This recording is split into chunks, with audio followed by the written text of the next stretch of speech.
ಮಹಾರಾಷ್ಟ್ರದ ಬೀಡ್ ಜಿಲ್ಲೆಯ ಅಷ್ಟಿ ಪ್ರದೇಶದ ಹಿಂದೂ ಮೇಳಂಗಿ ಜೋಶಿ ಸಮಾಜದ ಭಕ್ತರು ತಮ್ಮ ಪೂರ್ವಜರಿಂದ ಬಂದ ಸಂಪ್ರದಾಯದಂತೆ ಕಾಂಕ್ರೀಟ್ ಸ್ಥಳೀಯ ದೊಡ್ಡ ಕೊಂಬುಗಳ ಹೋರಿಗಳೊಂದಿಗೆ ಪ್ರತಿ ವರ್ಷ ಪುಣ್ಯಕ್ಷೇತ್ರಗಳ ದರ್ಶನಕ್ಕೆ ತೆರಳುತ್ತಾರೆ.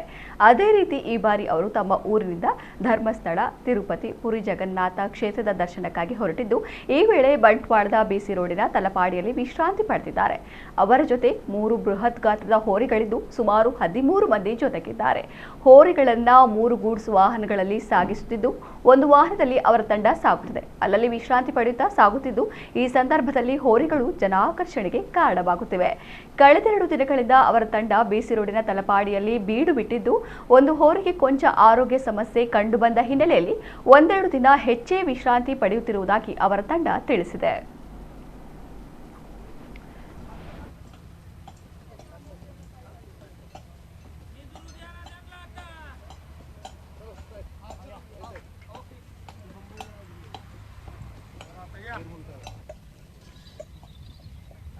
ये गेन में ऐसे हो गेन गेन अगला